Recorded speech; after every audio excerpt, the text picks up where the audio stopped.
आज हम लोग उर्स मना रहे हैं और इस खुशी के मौके में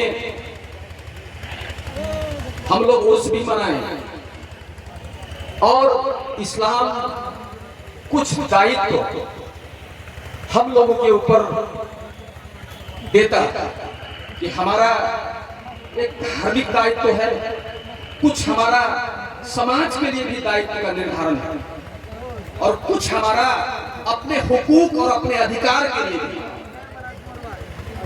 हमको मार्गदर्शन करता है। आज हम जिस जगह पे खड़े हैं, जिस देश में हम जी रहे हैं, जिस देश के हम नागरिक हैं, उस देश में हमारी क्या हालत है उसके बारे में भी जलसे भी करने हैं, उर्स भी करना है, लेकिन कुछ और हमारा जरूरी काम है, उसको भी साथ साथ में हमको करना है। आज हमारी हालत इस देश में, नेपाल का नेशनल डाटा बता रहा है कि बहुत से इंडिकेटर में हम दलित से पीछे हो गए। आज हमारा नेशनल डाटा बता रहा है कि नेपाल के मुसलमान शिक्षा में, एजुकेशन में दलित से पीछे है, जबकि इस्लाम कह रहा है कि इल्म का हासिल करना फर्ज है। तो कहां पर हम चूक रहे हैं?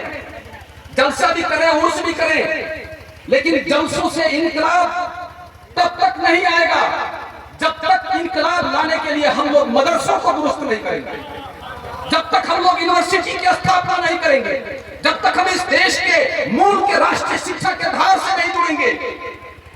आज आपके साथ में आप इस देश के नागरिक हैं और आप भी विभिन्न पार्टियों में लगे हुए हैं, आप भी टैक्स दे रहे हैं, लेकिन आपके बगल में जो स्कूल है उसका घर सरकार बनाती है, उसमें जो टीचर पढ़ाते हैं उसकी तलब सरकार दे रही है और उसमें से बच्चा जो पढ़ के निकलता है उसके डिग्री की मान्यता है और उससे वो सीडीओ बनता है, एसपी बनता है, डॉक्टर बनता है, इंजीनियर बनता है, मंत्रालय का सचिव बनता है, लेकिन उसी के बगल में मदरसा है।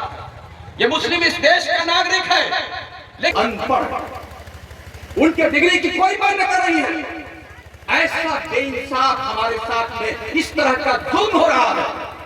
आप लोगों को मालूम होगा, आप 10 तल्ला मदरसा बना लीजिए लेकिन इसकी डिग्री की मान्यता नहीं है।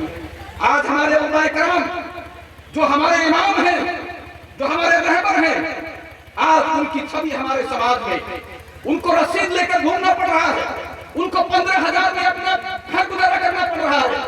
हम आप लोगों से वादा करते हैं कि जिस दिन पार्टी की सरकार इस प्रदेश में बनेगी, सबसे पहला कानून मदरसा विधेयक पास किया जाएगा और मदरसों को भी सरकारी विद्यालय की सुविधा दी जाएगी और मौलाना लोग का तरफ 50,000 से शुरू किया जाएगा।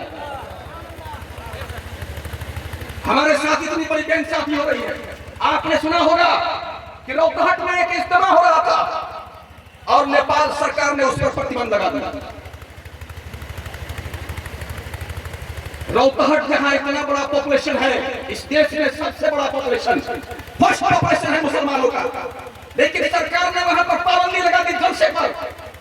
तो आज रौतहट में लगा है तो कल जलेश्वर में नहीं लगेगा, इस क्रम में नहीं लगेगा। तो इसीलिए ये पाबंदी कौन लगा रहा है? और आज से 7 साल पहले प्रदेश नंबर 2 के पार्लियामेंट में, मध्य प्रदेश में लाल बाबू राउत मुख्यमंत्री थे, उस समय मदरसा विधेयक पेश किया गया, सब कानून पास हो गया, सब विधेयक पास